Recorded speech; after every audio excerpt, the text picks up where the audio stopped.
Salut à tous, c'est Estherelle Tunkastar. J'espère que vous allez tous bien. Je vous remercie pour vos retours et d'avoir visionné mon séjour en Australie. Je fais cette vidéo sur la charge mentale pendant les fêtes, juste avant Noël. J'espérais la sortir un peu plus tôt, mais malheureusement la santé de mes enfants et de mes filles en a voulu autrement. Mes filles ont gêné et ont été malades. Depuis 2 semaines, en fait, elles enchaînent les maladies, la fièvre. J'ai passé 2 jours aux urgences pour les jumelles. Donc j'ai pas beaucoup dormi, j'ai pas eu beaucoup de temps pour moi pour faire des vidéos, mais j'ai quand même pris le temps sur mon groupe Facebook La charge mentale c'est quand, de faire un sondage sur la charge mentale pendant les fêtes, pour savoir en fait qu'est-ce qui alourdit notre charge mentale pendant Noël, jour de l'an, ce temps qui est quand même supposé être des vacances, un temps de détente, de relax, profiter du temps en famille et tout ça. Donc j'ai fait une liste de tout ce qui nous encombre pendant cette période-là. Et en fait, en plus de la liste, je me suis rendu compte que si nous, les femmes, parce que ça retombe beaucoup sur nous, en fait, la charge mentale pendant les fêtes, parce que on tient beaucoup à ce que tout soit parfait, à ce qu'il y ait une vraie ambiance magique et tout pour les fêtes, pour que ce soit notre couple, nos enfants, on veut qu'il y ait une belle décoration, on veut que les repas quand même sortent de l'ordinaire, on veut vraiment que ce soit un moment magique, et alors que nos conjoints en fait pas vraiment, ça les intéresse un peu moins d'après ce que j'ai compris. Pour eux, c'est juste un moment de l'année où, voilà, on se fait des cadeaux, on bouffe bien et puis basta. Et en fait, pour nous, c'est vraiment un moment beaucoup plus important en famille, parce que les femmes ont tendance à vouloir profiter plus des moments en famille et à ce qu'il y ait une ambiance de fou et une belle ambiance magique de Noël. Et les hommes, pas forcément, ça les intéresse un peu moins. Donc là, on va commencer par faire la liste de tout ce qui encombre notre cerveau, notre quotidien pendant les fêtes.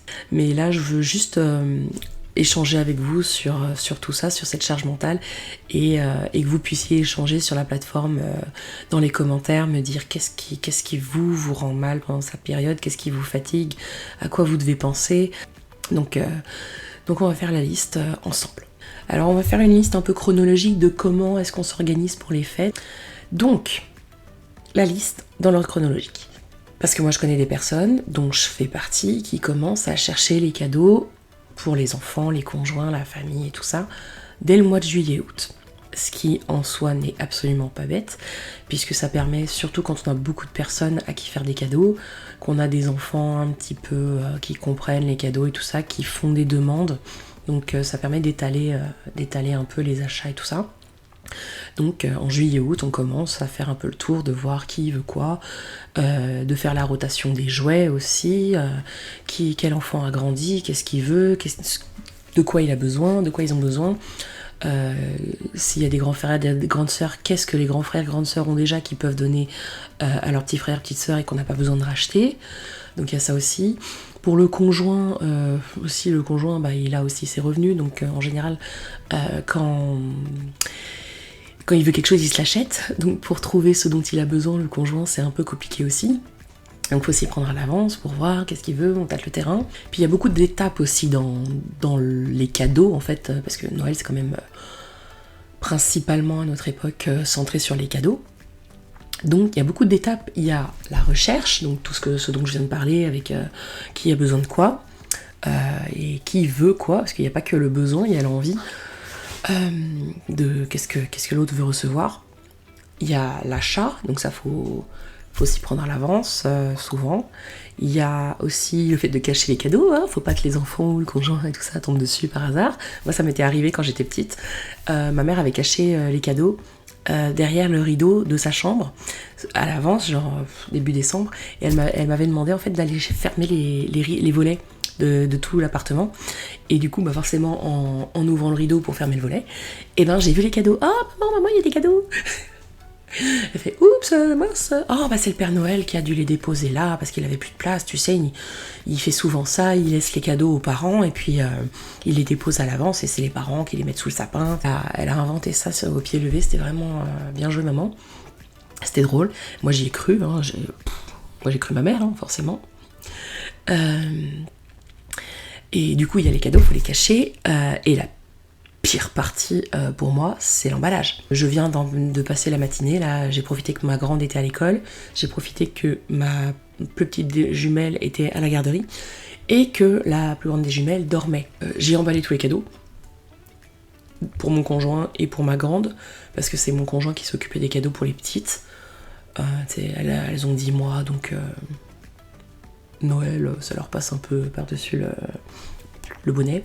Mais sinon, voilà, j'ai emballé les cadeaux et je suis nulle en emballage, mais nulle de chez nulle. J'ai appelé ma mère en fait parce que je m'ennuyais pendant que je faisais ça, j'ai appelé ma mère et ma mère apparemment, enfin, elle emballe super bien les cadeaux et elle me donnait des conseils et tout, et en fait les 2 seuls cadeaux dont j'ai réussi l'emballage, c'était les 2 derniers. Pour mon conjoint, c'est les 2 derniers. Les autres, oh mon dieu, j'ai emballé des peluches, des vêtements, mais ça ressemble à rien, c'est une catastrophe. C'est l'année dernière, on s'était tellement marré avec mon conjoint quand il voyait les emballages des cadeaux de ma fille.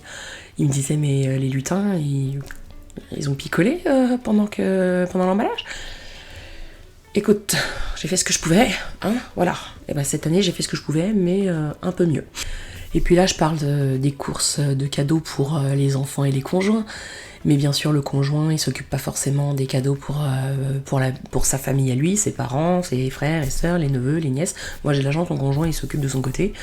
Mais vu qu'on est expatriés, on fait pas forcément de cadeaux à nos frères, sœurs, parents, mais par contre à ses neveux et ses nièces, oui, quand même.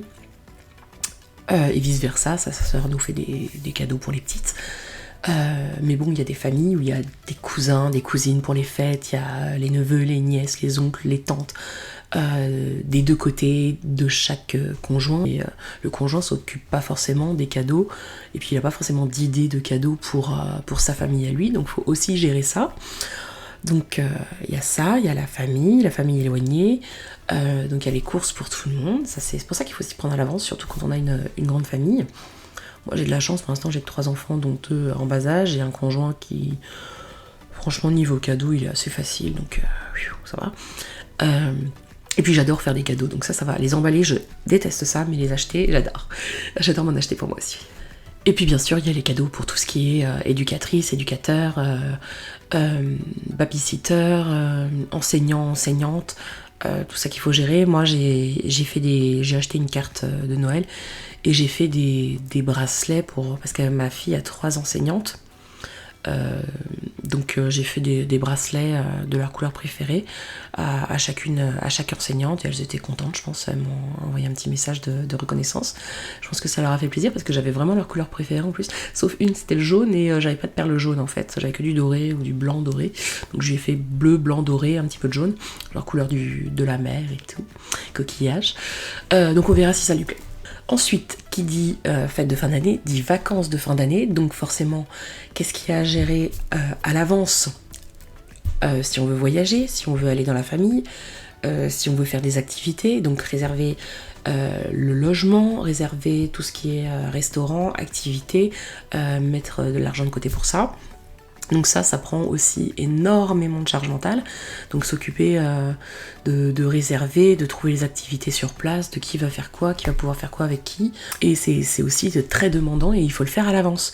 Il faut bien s'organiser, qui veut faire quoi, qui veut partir au ski, donc qui veut partir au ski, faut gérer tout ce qui est assurance, matériel, météo, parce qu'il faut pouvoir gérer la météo à l'avance aussi, mais si c'est pas faisable, écoute, nous la seule année, on est toute ma famille, vraiment, oncle, tante, cousin, ma grand-mère et tout, la seule année, on est parti en vacances à Noël au Canada, c'est la seule année en 20 ans où il n'y a pas eu de neige. Donc voilà, oui, heureusement il y avait de la fausse neige sur les pistes, mais à Noël on voyait l'herbe du jardin, c'était chouette. Donc qui dit organisation, dit également organisation des activités de l'école, du centre aéré, et également de la garderie. Moi par exemple cette semaine pour ma fille, alors c'est génial, hein. Franchement pour les enfants c'est chouette, mais pour les parents c'est vraiment du boulot. Ils nous ont donné le calendrier à l'avance, j'aurais pu m'organiser un peu mieux, mais comme mes filles ont été malades, j'ai géré ça au dernier moment. Cette semaine, lundi il fallait qu'il soit habillé en rouge. Mardi, il fallait qu'il soit habillé en vert. Mercredi, mercredi, il y avait un pique-nique Dans le gymnase, c'était une journée un peu spéciale, donc fallait préparer un repas froid à manger avec les mains et tout, ça c'est ce que je lui fais tous les jours. Sauf que bon, elle a été malade ce jour-là, donc elle y est pas allée. Mais pour moi, ça changeait pas grand-chose. Jeudi, il fallait qu'il soit habillé un peu chic, donc elle a mis ses petites bagues, ses bracelets, son collier, une petite robe rouge. Donc il y a ça, et aujourd'hui, il fallait que j'organise du coup qu'elle donne ses bracelets et tout, et aujourd'hui, il fallait lui acheter une tasse, parce que c'était journée chocolat chaud, et il fallait... Enfin bref, c'était journée spéciale, il y avait un thème et tout, c'était chouette, c'est super pour les enfants. Mais bon, pour les parents, moi, elle avait pas de vêtements rouges, à part sa robe rouge, mais à ce moment-là, j'avais oublié qu'elle l'avait. Pas de vêtements verts non plus. Faut quand même acheter tout ça si tu l'as pas. Et si tu l'as, t'arranger pour que ce soit propre et rangé pour te souvenir que tu l'as en fait. Oui, et puis il y en a qui ont des buffets spéciaux à l'école, donc il faut faire des gâteaux, il faut faire des friandises, des sucreries. Puis il faut faire attention, parce que quand t'apportes pour des repas de groupe, il faut faire attention aux allergies, il faut faire attention aux intolérances. T'as pas le droit d'apporter des trucs qui contiennent du lait, des cacahuètes, des noisettes, enfin bref, du gluten. Pas de bonbons, c'est trop sucré, pas de chocolat, enfin bref. Donc ça, faut faire attention aussi, c'est beaucoup de travail. Je sais qu'il y a beaucoup de recettes sur Google et tout, mais c'est quand même beaucoup de réflexion, beaucoup de travail. Ah mince, aujourd'hui, je crois qu'elle avait le droit d'apporter un truc, ma fille, à l'école. Ah bah, tant pis, la journée est finie. Elle a apporté les bracelets. Ah non, moi je peux pas tout gérer avec 3 filles, donc 2 malades, là, ça va. Il y a le calendrier de l'Avent aussi, qu'il faut gérer à partir de fin novembre. Moi je l'ai acheté le 30 novembre, vraiment au dernier moment. Allez, on commence demain, j'ai oublié de l'acheter. J'étais chez IGA, j'envoie en promo, je fais allez, hop. Et il y a un autre truc que moi je ne fais pas, je sais pas si ça se fait en France, j'en ai jamais entendu parler en France, mais ici je sais que ça se fait beaucoup, et moi j'ai ni le temps, ni l'énergie, ni la patience pour faire ça. C'est les lutins. Les lutins, en fait, pas forcément tous les jours, mais les lutins de Noël, on t'achète une petite marionnette lutin, une ou deux, et tous les soirs, quand les enfants sont endormis, tu leur fais faire des petites farces, des petites blagues, des petites plaisanteries dans la maison, par exemple. Enfin, tu les mets en scène, tout ça, donc faut trouver les idées, faut les mettre en scène, faut avoir le matériel. Non, tu sais, moi j'ai déjà... je perds patience avec les boîtes à lunch, je vais pas en plus m'ajouter ça pendant un mois. Là je suis contente parce que pendant 15 jours j'ai pas de boîte à lunch à faire. Alléluia. Et en fait, je suis donc... non, c'est pas mon truc, les lutins. Peut-être l'année prochaine, quand les jumelles seront plus grandes. Parce que ma fille m'a demandé, pendant qu'on faisait les courses chez IGA, pendant qu'on faisait l'épicerie, on a pris le temps de faire la chasse au trésor, la chasse aux lutins. La chasse aux lutins, il y avait des lutins cachés partout dans le magasin. Et heureusement, il y a une dame du magasin qui nous a dit où ils étaient. Mais, enfin, que 2 ou 3, il nous a dit, ah, il y en a... Bref, faut pas le dire. Après, on a fait tous les rayons pour trouver les autres. Puis il a fallu remplir les papiers et tout. Donc je pense que ça lui a beaucoup plu. Elle m'a dit, maman, il y a des enfants à l'école, ils ont des lutins chez eux qui font des blagues tous les jours. Pourquoi nous, le lutin, il vient pas? Oh bah chérie, tu sais, moi j'ai bien fermé la porte, j'ai bien fermé les fenêtres. Le lutin, il viendra peut-être l'année prochaine, mais pas cette année. Pas cette année, là. C'est... Non. C'est... non. Chercher des idées, les mettre en scène et tout, non, je me sens vraiment pas de faire ça. J'ai des cheveux derrière qui repoussent, c'est agaçant. Ça sent... Bref, de toute façon j'ai fait mon maquillage 5 minutes avant la vidéo. Si vous voyez ma vraie tête, vous auriez peur. Donc le lutin, voilà, calendrier de l'Avent, il faut y penser, là, tous les jours, t'as pris ton chocolat, le lutin et tout. Donc ça fait quand même de la charge mentale, c'est pas énorme. Mais ça s'ajoute à ce qu'il y a déjà. Quand ça s'ajoute à une pile déjà longue, c'est lourd. En troisième partie, la partie que je préfère, le repas. Moi cette année, personnellement pour Noël, je pense qu'on va se faire une soirée pizza. On va se personnaliser nos petites pizzas. Moi je vais me prendre une petite bouteille de vin rouge italienne. Un truc basique, et le lendemain, là je vais aller acheter ce week-end ou lundi, j'irai acheter de quoi faire un brunch pour le jour de Noël. Donc je pense qu'on va faire un truc tout simple, parce que moi avec les petites cette année, et puis mes problèmes de santé et tout, cette année je peux pas. L'année prochaine, quand elles seront plus grandes, on fera quelque chose de plus élaboré. Mais là moi je me sens pas. En plus on va faire un repas un peu chic avec nos voisins. Donc je pense que je vais me concentrer là-dessus. Et je pense qu'on va faire pareil pour le nouvel an. On va faire un truc simple qui plaît à tout le monde parce que ma fille mange de moins en moins de trucs et j'ai pas envie de me casser la tête à chercher quelque chose qu'elle mangera pas en fait. Et de cuisiner un long plat pour rien.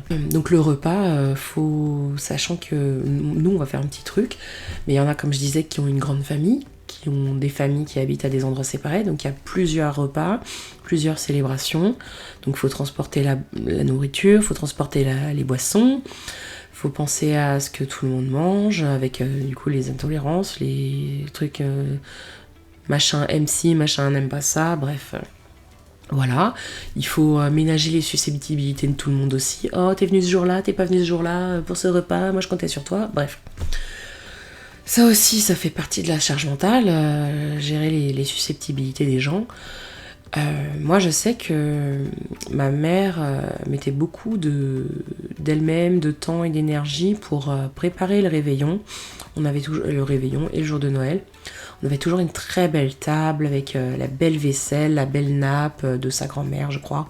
C'était du boulot, des petits fours, des bons petits fours, fallait les commander et tout, aller les chercher, tout ça. Ma mère se pliait vraiment en quatre pour ça, mais je sais que ça la fatiguait tellement que à tous les réveillons, elle faisait une crise et elle partait s'enfermer souvent dans la chambre et il fallait aller la chercher pour lui dire mais tout va bien, viens, on va fêter le réveillon, tout ça. Et en fait, c'est pas du tout quelque chose que je veux, que je souhaite à ma mère ou à personne. Faut pas se prendre la tête, je pense, pour tout ça. Je remercie ma mère d'ailleurs d'avoir mis autant du sien, mais je pense qu'elle aurait dû en faire moins. Surtout pour les repas, parce qu'elle faisait vraiment des très belles tables. Et elle faisait tout pour que Noël soit magique et ça lui prenait beaucoup d'énergie. Il faut faire les courses. Tu peux acheter des trucs à l'avance. Moi, l'année dernière, ce que j'ai fait, c'est que on a fait un apéro dînatoire avec mon conjoint et ma fille. Et parce que de toute façon, j'avais pas le droit au foie gras, j'avais pas le droit à l'alcool, j'avais pas le droit aux fruits de mer, j'avais pas le droit à la raclette. Bref, j'étais enceinte. Je vous explique, j'étais enceinte à Noël dernier.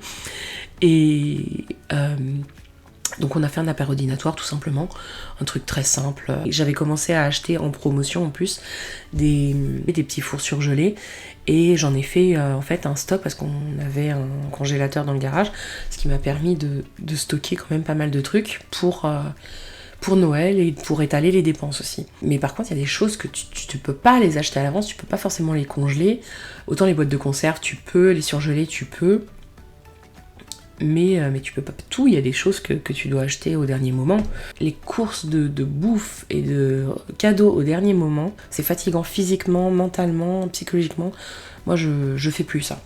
Nous on a commencé à faire nos cadeaux au Black Friday et au Prime Day et tout ça, donc on n'a rien allé acheter dans les magasins. Et puis si, les cadeaux pour ma grande, je suis allée dans un magasin, je savais même pas que j'allais lui prendre ses cadeaux de Noël.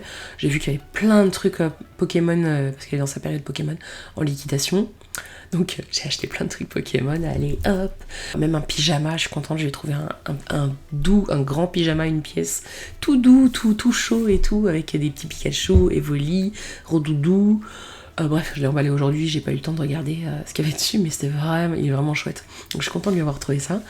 J'espère qu'entre le moment où je lui ai acheté et le moment où elle va le mettre, elle aura pas grandi. Parce que je n'ai pas pris tant une grande taille que ça.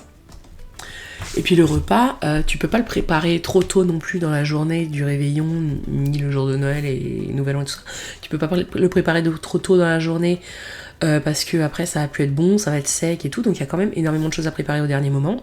Il y a des choses que tu peux faire à l'avance, les entrées et tout, tu les mets au frigo, mais bon, ça ramollit, ça s'humidifie, il y a quand même beaucoup de choses en fonction de ce que tu veux cuisiner à faire au dernier moment de la journée, et en fait pour finalement pas avoir tant de gratitude que ça pour tout l'effort qu'on a mis dedans. Moi j'ai ce sentiment là. Surtout que mon conjoint à Noël, c'est pas trop son truc. Donc là, je parlais des décorations, donc forcément, il y a le sapin. Faut le mettre en fonction des gens. Moi, j'avais tendance à le mettre mi-novembre, fin novembre. Mais c'était vraiment une question d'ambiance. Parce que j'adorais voir le sapin. Là, cette année, je l'ai fait, je crois, le 8 décembre, un truc comme ça. Il m'a fallu une semaine, je crois. Une semaine... le premier jour j'ai sorti le sapin du garage, le deuxième jour je l'ai sorti de la boîte, l'après-midi je l'ai monté parce que c'est un faux sapin, parce qu'il faut le monter aussi, il faut écarter toutes les branches. Le lendemain J'ai sorti les décorations. Et après, le dernier jour, je l'ai décoré. Et j'ai décoré en grande partie et j'ai gardé des décorations pour ma fille. C'est parce qu'elle voulait mettre des décorations, ce qui est normal. Mais comme je suis une maniaque du contrôle, bah, je voulais pas qu'elle le fasse en entier. Moi, le sapin, je veux le faire dans le calme. Je veux pas avoir à dire non, pas là, c'est moche, non, ça va pas là, c'est trop lourd. Non, ok, je vais garder les trucs petits, légers, faciles à mettre. Et elle me disait, oh, ça, je le mets où? Elle a grandi maintenant, donc elle écoute un tout petit peu plus mes conseils. Pas beaucoup, hein, mais un petit peu plus. Moi, j'ai décoré uniquement le salon parce que c'est le bazar un peu partout dans la maison. Si en plus j'ajoute des décorations de Noël, ça va être une catastrophe. Faut vraiment que... Là, ça fait 2 semaines avec les maladies, j'ai pas fait de rangement ni de ménage. Il va falloir que je m'y mette un peu avant les fêtes. Et puis là, je parle des enfants malades. Forcément, on est en décembre, on est en hiver. Il faut gérer les enfants malades. Donc avoir assez de stock pour les vacances, de stock de médicaments pour les vacances, parce que les pharmacies sont fermées souvent pendant les fêtes.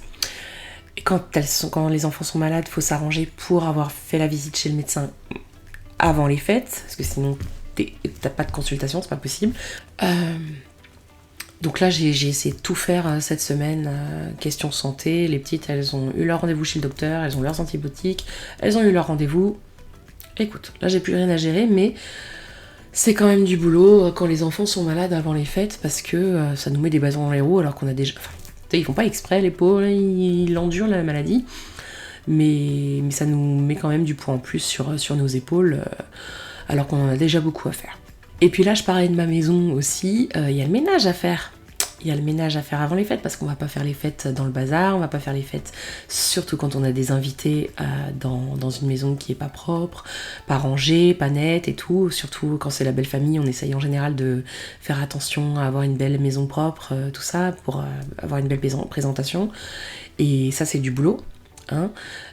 Donc en général, on se tape le ménage, et quand on délègue un peu, donc quand on demande de l'aide, on n'a pas forcément toujours pour faire le ménage et tout ça, le rangement. On aime bien que tout soit bien présentable pour les invités, la belle famille, tout ça. Et puis forcément, il faut prévoir sa tenue, sa coiffure, son maquillage, la tenue des enfants, la tenue du conjoint. Qu'est-ce qu'il va mettre le conjoint? Ah, mais je sais pas, le conjoint, il s'en fiche. Il s'en fiche d'être beau pour les fêtes, mais toi, tu veux faire des photos de famille pour les fêtes. Alors forcément, tu veux que tes enfants soient bien habillés, tu veux que tes enfants soient propres, tu veux qu'ils soient bien coiffés, tu veux toi être belle et bien coiffée. Sauf que va être belle et bien coiffée avec le temps de prendre ta douche tout en cuisinant le plat que tu dois faire au dernier moment. Ça, c'est très très dur, c'est de gérer son apparence tout en gérant le repas, tout en gérant les enfants, l'apparence du repas, l'apparence du repas, oui, l'apparence du repas, l'apparence des enfants. Parce que moi, ce que j'adore, j'ai acheté des robes, c'est bête, mais mon sapin, en fait, on n'a pas fait exprès, mais il est assorti à la décoration de mon salon. Dans les couleurs bleues et argentées. Et du coup, j'ai acheté des robes bleues et argentées pour mes filles pour les prendre en photo. Et bah pas moi, mais bon. Mais quand même, j'aimerais bien prendre des photos de Noël de mes 3 filles au pied du sapin. Et ça, c'est pas un truc auquel pensent les hommes, quoi. Mon conjoint, ils sont... Dis donc, t'as encore acheté des tenues? Bah oui, écoute, j'ai envie de faire de belles photos. En plus, les petites tiennes assises, là, ça va être rigolo de les prendre en photo. Donc ça, gérer l'apparence tout en gérant le repas, tout en gérant les décorations, tout en gérant l'apparence des autres, c'est un détail pour les hommes en général, mais pour nous, c'est quand même assez important. Et c'est beaucoup de travail, et nos conjoints comprennent pas forcément en quoi c'est important de se faire beau, belle, de gérer l'apparence du repas aussi. Enfin, on veut vraiment qu'il y ait une belle ambiance familiale, un peu chic, qu'on soit un peu plus beau que d'habitude. Et c'est une occasion spéciale, mais là, nous, cette année, on va vraiment... je crois qu'on va être en mode pyjama et pizza. Donc voilà. Et le dernier point, le plus important, d'après moi, c'est le budget. Le budget, c'est une grosse étape et une grosse charge mentale dans l'organisation des fêtes. C'est pour ça que on se moque un peu des personnes qui s'y prennent à l'avance pour acheter la nourriture, pour acheter les cadeaux, pour tout organiser, pour organiser les activités, les voyages et tout. Mais ça permet de faire des économies, ça permet d'étaler les dépenses sur plusieurs mois. Surtout qu'en septembre, il y a tous les frais de la rentrée et tout ça, donc c'est quand même important aussi. Le fait d'étaler ça sur plusieurs mois, parfois il y a des super offres qui sortent en juillet-août pour les soldes. Et on y pense, on dit tiens, ça ferait un super cadeau de Noël, et en fait autant l'acheter quand il est pas cher plutôt qu'à attendre Noël, où il y aura 40 personnes sur le même cadeau dans le magasin, et où ça coûtera une blinde parce qu'il y aura une forte demande. Donc autant l'acheter à ce moment-là, effectivement. Moi, c'est ce que je fais souvent chez Costco. En fait, avec ma fille, ce qu'on fait, avec mon conjoint, c'est que toute l'année, on lui achète des cadeaux, des petits, des gros, peu importe, on sait que ça va lui plaire, on lui prend. Et on lui offre quand elle est très sage. Quand elle est très sage, on lui offre des petits cadeaux par-ci, par-là. Sauf que là, cette année, depuis la rentrée, depuis qu'il y a ses petites sœurs à la maison, bah on lui a pas tellement offert de cadeaux. Ça fait que petit à petit, on a amassé des cadeaux. Et ça... Du coup, ça lui fait aussi ses cadeaux de Noël, ses cadeaux d'anniversaire. Donc, ça permet d'étaler les dépenses. On achète toujours des petits trucs et tout. Là, par exemple, dans mon placard, j'ai un énorme livre de Pokémon, de tous les Pokémon. Enfin, je suis sûre que ça va lui plaire. Mais je l'ai acheté il y a super longtemps. Et je suis persuadée que ça va lui plaire, mais je l'avais complètement oublié. Je viens de le retrouver. Donc, je lui offrirai pour son anniversaire. Il va falloir que je le remonte. Sinon, je vais encore l'oublier. Et ça se trouve, dans 3 mois, elle aimera plus Pokémon. Ça aussi, faut savoir qu'est-ce qu'ils vont aimer dans 4 mois avec les nouvelles modes et tout. Faut savoir suivre tout ça. Mais là, ça fait 1 an qu'elle est sur Pokémon. Là, Sonic aussi, Mario, un peu Marvel. Enfin, tout ce qui est Spider-Man et tout ça. Elle aime bien Spider-Man. Elle connaît pas, mais elle aime bien. Sonic, elle aime bien, mais elle connaît pas. Bon, écoute. Bref. Donc, il y a le budget. Le budget, parce que c'est vraiment une blinde, les décorations, le repas, les cadeaux, les voyages, les activités.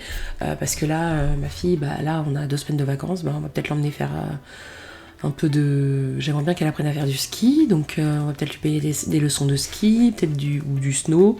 On va voir dans quoi elle est bonne. Faire des glissades dans bouée, bref, c'est aussi beaucoup de dépenses. Donc le budget, comme je disais, c'est un facteur énorme de la charge mentale parce que en fait, tout dépend aussi de ça. Tout tourne autour du budget, ça englobe vraiment tout. Ça englobe les activités, le repas, les cadeaux, enfin tout.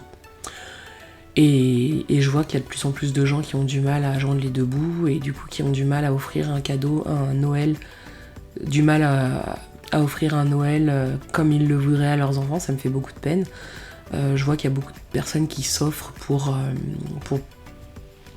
partager une épicerie ou alors acheter des cadeaux, donner des cadeaux pour les enfants et tout. Et ça, je trouve ça super généreux, je trouve ça génial. Donc je souhaite beaucoup de courage à toutes les personnes qui ont du mal à joindre les deux bouts en ce moment. Mais il faut se souvenir que les fêtes de fin d'année, c'est pas seulement des repas, c'est pas seulement se mettre la pression, c'est pas seulement des cadeaux. Les enfants, effectivement, il y a des compétitions souvent dans les cours de récré. Moi, j'ai reçu ça, toi, t'as reçu ça. Donc, nous, en tant que parents, on est blessés pour nos enfants de ne pas avoir pu offrir la même chose, la dernière console, alors que l'autre enfant, il a eu tous les jouets qui allaient avec. Mais c'est pour ça que j'encourage beaucoup les gens à offrir un seul cadeau du Père Noël pour pas qu'il y ait d'inégalité et d'injustice entre les enfants. Les autres cadeaux viennent de papy-mamie, des cousins, des oncles, des tantes, des parents. On explique ça, c'est les cadeaux des parents, ça c'est le cadeau du Père Noël, t'as reçu ça du Père Noël. Faudrait en fait 1 ou 2 cadeaux du Père Noël, par exemple un jouet, un livre et un vêtement du Père Noël, et le reste c'est papa, maman, tiens, puis comme ça quand ils retournent à l'école après les vacances, ah moi le Père Noël il m'a offert ça, ah moi aussi il m'a offert ça. Donc là il y aurait beaucoup moins d'inégalités je pense, et ce serait beaucoup plus facile pour les parents et les enfants. Mais il faut se souvenir que c'est surtout et avant tout une période de réjouissance en famille, de détente, qu'il faut profiter du temps qu'on passe ensemble. Mettez-vous sous la couette, avec un chocolat chaud, avec des friandises, devant un film, devant un dessin animé, avec vos enfants. Après avoir joué dans la neige, faites des batailles de boules de neige, faites des bonhommes de neige. Moi, je sais pas si je vais le faire, parce qu'avec mes 2 jumelles, je sais pas si je vais avoir le temps ou la patience ou l'énergie, mais bon, je vais essayer. Mais les plus beaux plaisirs de la vie d'un enfant sont souvent gratuits. Allez vous balader dans des endroits où il y a de belles illuminations, Et après, mettez-vous avec un chocolat chaud sous la couette en mode câlin, devant un dessin animé qui lui plaît. Moi, il faut déjà que je trouve le dessin animé qu'on va mettre pour Noël, parce que ma fille, soit elle est trop petite, soit elle est trop âgée, donc il va falloir que déjà je me mette à chercher. Ça aussi, ça fait partie de la charge mentale. Qu'est-ce qu'on va faire comme activité le soir de Noël avec des enfants? Donc là, nous, ce qu'on fait en général, c'est qu'on regarde la télé, mais là, faut qu'on trouve quelque chose à faire avec notre fille. Voilà, on va peut-être faire des jeux de société. Je vous souhaite de très belles fêtes de fin d'année. Je vous souhaite de prendre soin de vous, de votre santé physique et mentale, de vous détendre, d'essayer de ne plus penser à vos problèmes, même si je sais que c'est en général quand on a du temps libre qu'on y pense le plus. De profiter de vos proches. Et si vous le pouvez, sortez, prenez l'air, allez faire des sorties en famille et buvez beaucoup de chocolat chaud et du grog. Le grog. Je vous mettrai, si vous voulez, la recette perso en commentaire ou en description, je verrai. Mais si vous êtes malade un peu avant le temps des fêtes, je vais vous donner une recette de grog. Vous allez voir, ça va vous requinquer vite fait. Donc je vous souhaite plein de bonnes choses. Et comme je vais pas poster d'autres vidéos, je pense, avant le nouvel an, je vous souhaite une très bonne année 2025. Que tous vos vœux se réalisent, que tous vos objectifs soient atteints. Plein de bonnes choses, beaucoup de temps avec vos enfants, vos parents, vos familles, beaucoup de santé. Moi je sais que cette année ça a été très dur niveau santé. Donc je vous souhaite vraiment plein de bonnes choses. Prenez soin de vous et on se revoit à la prochaine vidéo l'année prochaine. Je vous embrasse bien fort. Bye bye.